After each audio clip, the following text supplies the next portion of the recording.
ஒரு மண்புழுவோட அளவு இவ்வளோண்டு தான். ஆனா இவ்வளோண்டான மண்புழு என்னதான் அப்படி வேலை பார்க்கும் அப்படின்னு யோசிச்சப்பதான் ஒரு மண்புழுல பல மண்புழுக்கள் எல்லாமே சேர்ந்து ரோமானியம் காலத்துல பல பில்டிங், அதாவது பல கட்டிடங்களை எல்லாத்தையுமே புதைச்சிருச்சு. கரெக்ட் தானே? புதைச்சது தானே? அந்த புதைச்சது இப்போ வரைக்கும் எப்படின்னு எனக்கு தெரியல. அவர் சொல்லிதான் கூட்டு வந்தாரு. இது உண்மையா?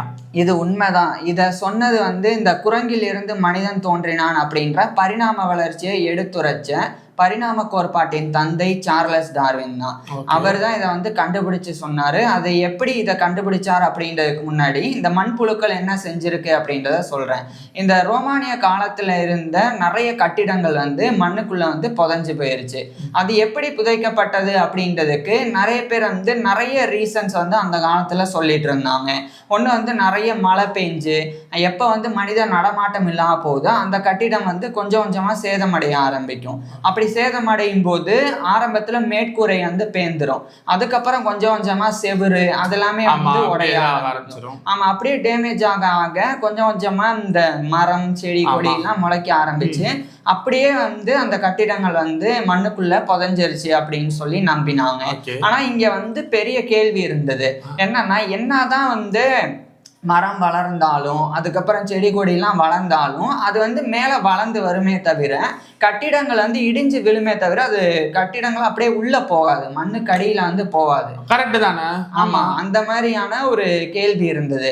அப்பதான் சார்ல்ஸ் டார்வின் 1881 இதை தெரிவிக்கும் போது அது ரொம்ப ஆச்சரியமா இருந்தது. அதுக்கப்புறம் அதை நம்பவும் ஆரம்பிச்சாங்க. என்னன்னா மண்புழுக்களை பொறுத்த வரைக்கும் அது இலைகளை சாப்பிடும், கழிவுகளை சாப்பிடும், சேர்த்து மண்ணையும் சாப்பிடும். மண்ணை சாப்பிடும் அப்படின்னா மண்ணுல இருக்கக்கூடிய தாதுக்களுக்காக அது சாப்பிடாது. மண்ணுல இருக்கக்கூடிய பாக்டீரியாஸ், அதே மாதிரி மண்ணுல இருக்கக்கூடிய கழிவுகள் அதை எடுத்துக்கிறதுக்காக மண்புழுக்கள் மண்ணை சாப்பிடும். சாப்பிட்டு அதுக்கப்புறம் அது செரிமானமாகி அதுல இருக்கக்கூடிய கழிவுகள் பாக்டீரியாக்கள் எல்லாத்தையுமே அதனுடைய உடம்பு எடுத்துக்கிட்டு மிச்ச மண் இருக்கும்ல அதை கொஞ்சம் இலகுவாக்கி அதை கழிவா வெளியே தள்ளிடும். அப்படி கழிவா தள்ளக்கூடிய அந்த கழிவுக்கு ஓம் கேஸ்டிங்ஸ் அப்படின்னு பேரு.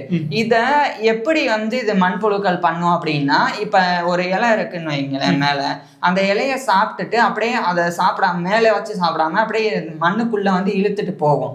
இழுத்துட்டு போயிட்டு உள்ள வச்சு அதை சாப்பிட்ரும். இப்ப அதனுடைய அந்த கழிவை வெளியேற்றுறதுக்கு மண்ணுக்கு வெளியே அது வரும், மண்புழுக்கள் வரும், அதை வெளியிடும். இப்ப என்ன ஆயிருக்குன்னா சார்ல்ஸ் டார்வின் கிட்டத்தட்ட 30-40 வருடங்கள் ஒரு ஆய்வு செஞ்சாங்க. அவர் என்ன செஞ்சாருன்னா அவருடைய வீட்டு தோட்டத்துல ஒரு பெரிய ஒரு கல்லை வச்சிடறாங்க. அதை வச்சுட்டு அதை அடிக்கடி போய் பார்த்துட்டே இருக்கிறாங்க. அதை ஃபுல்லா மெஷர் பண்ணவும் செஞ்சிடறாங்க, எவ்வளவு கல்லு மேல இருக்கு மண்ணுக்கு மேல அப்படின்னு சொல்லி. இப்ப என்ன நடக்குதுன்னா அதை சுத்தி நிறைய மண்புழுக்கள் வந்துருச்சு. வந்ததுக்கு அப்புறம் இது வச்ச உடனே வந்துருச்சா இல்ல எத்தனை நாள்? இல்ல, அந்த இடத்துல மண்புழுக்கள் ஆல்ரெடி இருக்கு. இவர் அங்க கொண்டு போய் தான் அந்த ஒரு மண்புழு இருக்கிற இடத்துல செங்கலை வச்சிருக்காரு. செங்கல்னு கிடையாது, ஒரு கல், அந்த இவ்வளவு எல்லாம் கிடையாது, கொஞ்சம் பெருசாவே இருக்கும். அந்த கல்லை வச்சிடறாங்க. வச்சதுக்கு அப்புறம் அந்த மண்புழுக்கள் என்ன பண்ணுதுன்னு பார்த்தா மெல்ல அது உள்ள போய் சாப்பிட்டுட்டு வெளியே அந்த கேஸ்டிங்ஸை அப்படியே அந்த கல்லுக்கு மேல போடுது. இப்படி பண்ணி போடுறத இவர் பார்த்துக்கிட்டே இருக்கிறாங்க. அந்த கேஸ்டிங்ஸை பொறுத்த வரைக்கும் அப்படியே கிட்டத்தட்ட மண்ணு மாதிரி தான் இருக்கும். அதுதான் ஓம் கேஸ்டிங்ஸ் அப்படின்னு விவசாயத்துக்குலாம் உரமா. அதனாலதான் மண்புழு இப்படின்னு சொல்றாங்களா? அதுவும் ஒரு காரணம் தான். அதனுடைய கழிவுகள் அவ்வளவு உதவியா இருக்கும் மண் வளம் பெறுகிறதுக்கு. ஸோ அந்த மாதிரி மண்ணு அந்த கல்லு மேல போட்டுட்டே இருக்கு. இன்னொன்னு என்னன்னா இங்கதான் கல் இருக்குன்னு வைங்க, மண்புழு இப்படி கல்லுக்கு அடியில போய் மண்ணை சாப்பிட்டுட்டு மறுபடியும் மேல வருது. அப்ப ஒரு நிலத்தை உழுவுற மாதிரி ஒரு விஷயம் நடக்குது. அப்ப இங்க கல்லு கீழே இறங்கிரும், கொஞ்சம் இறங்கும்ல, ஏன்னா மண் இலகுவாகும். சோ அதுவும் நடக்குது. அப்படியே போக போக அவர் ஒவ்வொரு வருஷமும் கவனிக்கும் போது அது ஒரு வருஷத்துக்கு 5 மில்லிமீட்டர் கல் இறங்குது. வருஷ கணக்கா இந்த ஒரு வேலையை மட்டும் தான் அவர் பார்த்திருக்காரா? ஆமா, இத வேலையை மட்டும் பார்க்கல, எல்லாமே பார்த்துட்டு இதையும் சைட்ல மெஷர் பண்ணிக்கிட்டே இருக்கு. ஒரு வருஷத்துக்கு எவ்வளவு கீழே இறங்கி இருக்கு? 5 மில்லிமீட்டர், அதாவது பாதி சென்டிமீட்டர் உள்ள இறங்குது. இப்படியே 40 வருஷம் வந்து கிட்டத்தட்ட பார்க்கும்போது அது வந்து கிட்டத்தட்ட 20 சென்டிமீட்டர் வந்து உள்ள போயிருக்கு கல்லு. ஸோ இந்த கல்லு வந்து இப்ப உள்ள போனதுக்கு மிக முக்கிய காரணமே மண்புழுக்கள் தான். மண்புழுக்கள் வந்து இந்த கேஸ்டிங்ஸை வந்து அது மேல கல்லு மேல போடுது. இன்னொன்னு அந்த கல்லு நிலத்தை உழுது அந்த மண் வளத்தை இலகுவாக்குது. அதனால அந்த வெயிட்டுக்கு கல்லு உள்ள போகவும் செய்யுது. ஸோ இதை வந்து இவர் கண்டுபிடிச்சதுக்கு அப்புறம் இவர் ஃபர்ஸ்ட் போன இடம் தான் இங்கிலாந்துடைய ஹாம்ப்ஷயர்ல இருக்கிற சில்செஸ்டர் அப்படின்ற ஒரு வில்லேஜ். இது வந்து அந்த நாட்டு நடப்புப்படி சிவில் பாரிஸ் அப்படின்னு அழைக்கப்படும். இந்த சில்செஸ்டர் அப்படின்றது அந்த காலத்து ரோமானிய காலத்துல அவங்க ஆண்டு வந்த ஒரு பகுதி தான் இது வந்து இந்த சில்செஸ்டர். இப்ப ரோமானியம் வீடியோ ஆரம்பிச்சதுல இருந்து பேசிட்டு இருக்கோம்ல, அது என்ன காலம் அப்படின்னா என்னது என்னன்றத சொல்றேன். இத்தாலியில ரோம் அப்படின்னு சொல்லி ஒரு நகரம் இருக்கு. அங்க இருந்து தோன்றின ஒரு எம்பையர், ஒரு பேரரசு தான் ரோமானிய பேரரசு அப்படின்னு சொல்லி சொல்றோம். இது வந்து கிமு 27ல ஆரம்பிச்சு, அதாவது இப்ப வந்து நம்ம 2026ல இருக்கோமா, இந்த 2026 வருஷத்துக்கு முன்னாடி வந்து கிமு ஆரம்பிக்கும், கிமுன்னு இருக்கும். ஸோ அந்த கிமு 27 அப்ப ஆரம்பிச்சு சுமார் கிபி 476 வரைக்கும், அதாவது 476வது வருஷம் வரைக்கும் இந்த இடைப்பட்ட 500 வருடம் இருக்குல்ல, அதுதான் வந்து ரோமானிய காலம் அப்படின்றது. ஏன்னா அப்பதான் வந்து ரோம் எம்பையர் வந்து உலகம் முழுக்க பல நாடுகள்ல பரவி இருந்துச்சு. ஏதோ கேட்க வந்தீங்க? இல்ல இதுதான் அந்த டியூரேஷனை தான் இப்படி சொல்றாங்க. அதுதான் ரோமானிய காலம். அவங்க ஆட்சி நடத்தின அந்த காலம் தான் ரோமானிய காலம். அது வந்து இங்கிலாந்துல ஆரம்பிச்சு எகிப்து வரைக்கும் அவங்களுடைய பேரரசு பரவி இருந்தது. அப்ப அவங்க வந்து பெரிய பெரிய கட்டிடங்கள், பெரிய பெரிய சாலை வசதிகள் அதெல்லாம் அவங்க வந்து ஏற்படுத்தினாங்க. அதனாலதான் அது ரோமானிய காலத்து கட்டிடங்கள் அப்படின்றாங்க. ஏன்னா அவங்க வந்து கட்டிடக்கலையில ரொம்ப சிறந்து விளங்கினாங்க. ஸோ அதனால அவங்களுடைய கட்டிடங்கள் எல்லாம் இங்க அப்ப மண்ணுக்கடியில இருக்கும் அப்படின்னு சொல்லிதான் சார்ல்ஸ் டார்வின் போய் அந்த சில்செஸ்டரை போய் பார்வையிட்டாங்க. ஏன்னா அது ஒரு காலத்துல ரோமானியர்கள் இருந்த பகுதி, அது கைவிடப்பட்டு மனித நடமாட்டமே இல்லாம போன பகுதி. அங்க வந்து நிறைய புல்லு மரம்லாம் வந்து முளைச்சிருக்கும். ஸோ அங்க போய் பார்த்தா, அங்க தோண்டி பார்க்கும்போது தான் அங்க அந்த காலத்துல இருந்த கட்டிடங்கள் அதனுடைய இடிபாடுகள் எல்லாம் உள்ள அப்படியே இருக்கு அப்படின்றத சார்ல்ஸ் டார்வின் வந்து கண்டறிஞ்சாங்க. அதுக்கப்புறம் தான் இதை வந்து 1881ஆம் ஆண்டு ஒரு புக்காவே எழுதி வெளியிட்டாங்க. The formation of vegetable mould through the action of worms with observations and their habits அப்படின்ற டைட்டில். ஸோ டைட்டிலே இவ்வளோ பெருசா? ஆமாம், இவ்வளோ பெரிய டைட்டில் அவர் அந்த புக்கை எழுதி வெளியிட்டாங்க. அதில் இந்த தகவல்கள் எல்லாம் அவர் வந்து கிட்டத்தட்ட 40 வருடங்கள் ஆய்வு செஞ்சதா அதில் வந்து சொல்லியிருக்கிறாங்க. அதுக்கப்புறம் இது பல ஆராய்ச்சிகள் நடத்தப்பட்டு உறுதி செய்யவும் பட்டது. வெறும் அவர் மட்டும் சொல்லலை. அதுக்கப்புறம் வந்த பல விஞ்ஞானிகள், அகழ்வாராய்ச்சி செய்யக்கூடிய அந்த ஆர்கியாலஜிஸ்ட் அவங்க எல்லாரும் கூட இதை வந்து அதுக்கப்புறம் உறுதிப்படுத்தினாங்க.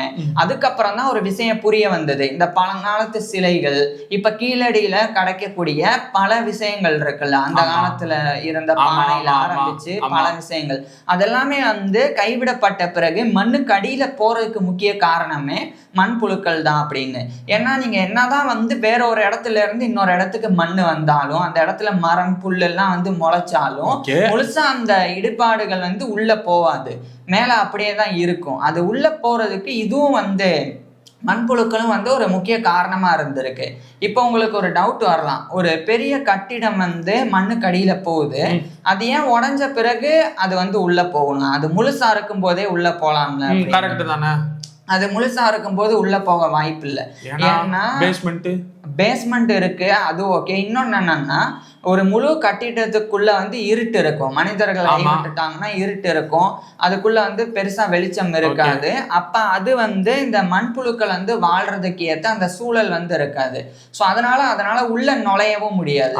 ஆனா எப்போ ஒரு கட்டிடம் வந்து சேதமடையுதோ, மேற்கூரை வந்து பேந்து லைட்டா விரிசல் விழுகுதோ, அந்த ஒரு வழியை பயன்படுத்தி உள்ள வந்து மண்புழுக்கள் வந்து ஏதாச்சும் ஒரு கிராக் இருந்துச்சுன்னா போதும், மண்புழுக்கு வழி ஆயிடுச்சு. ஆமா, இப்ப அது எப்படி எதுக்காக அதுக்குள்ள போகும் அப்படின்னா, இந்த மரத்துல இருந்து அடிச்சுட்டு வர்ற இலை அதெல்லாம் மண்ணுக்கு மேல ஒரு இடத்துல இருக்காது, காத்துனால அடிச்சுட்டு பல இடங்களுக்கு போயிட்டே இருக்கும். ஆனா ஒரு இடத்துல செவுரோ ஏதோ ஒண்ணு தடுப்பு மாதிரி இருந்தா அது அங்க போய் குவியும்ல ஒரே இடத்துல.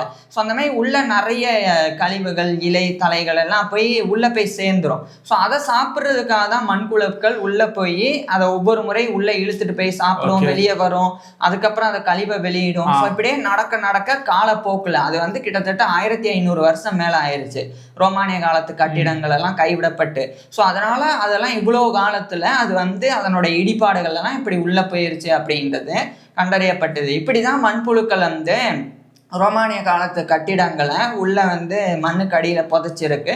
அது இன்னும் சொல்ல போனா ரோமானிய காலத்து நகரத்தையே புதைச்சிருக்கு. ஏன்னா அந்த சில்செஸ்டர் அப்படின்றது அந்த கால ரோமானிய காலத்து நகரம் தான். அதனுடைய மேற்பரப்பு இன்னைக்கு பார்த்தா புல்லு முளைச்சிருக்கலாம். ஆனா அதை தோண்டி பார்த்தா அதுக்குள்ள ரோமானிய காலத்து நகரமே முழுசா ஊரே உள்ள இறக்கி இருக்கு. அந்த அளவுக்கு மண்புழுக்கள் வந்து அவ்வளவு அசால்ட்டா பல வேலைகள் பார்க்கும். இப்ப சொல்லுங்க. இல்ல யோசிச்சேன், எப்படி எல்லாம் பண்ணி இருக்கும் அப்படின்னு யோசிச்சு. இப்ப இந்த மண்புழுக்கள் இருக்குல்ல, நீங்க தம்மா தூண்டு அப்படின்னு சொன்னீங்க. ஆனா உண்மை என்னன்னா மண்புழுக்கள் வந்து கிட்டத்தட்ட 10 அடிக்கு மேலேயும் இருக்கு. ஸோ அது என்ன அப்படின்றத அடுத்த வீடியோல பார்க்கலாம். இன்னொன்னு என்னன்னா, இந்த சார்ல்ஸ் டார்வின் இதை எப்படி பண்ணார் அப்படின்ற தெளிவான தகவலை நான் ஒரு வீடியோவா போட்டிருக்கேன். அந்த லிங்கை வந்து டிஸ்கிரிப்ஷன்லையும் கமெண்ட்லையும் வந்து கொடுத்துருவோம். ஓ மாணவா, இந்த வீடியோல மண்புழுக்கு இவ்வளவு அறிவு இருக்கு, இல்ல இப்படி ஒரு ஊரே சிதைக்கிற அளவுக்கு எனர்ஜி இருக்கு பாருங்களேன். நம்ம துண்டு மண்புழுவா இருந்தாலும் கணக்குல சேரும் போது கரெக்ட் கூட்டணியா இருக்கையில அது வந்து ஒரு கூட்டணியால எதையை சிதைக்க முடியும்ன்றதுக்கான ஒரு பெரிய எடுத்துக்காட்டு தான் மண்புழு. ஸோ கூட்டணியா இருப்போம். அடுத்த வீடியோல 10 அடி தானே, ஆமா, அது ஏன் இப்ப இல்லைன்றதையும் அடுத்த வீடியோல பார்ப்போம். ஏன்னா எல்லாத்தையும் ஒரே வீடியோல சொல்லிடக்கூடாதுல்ல. தேங்க்யூ.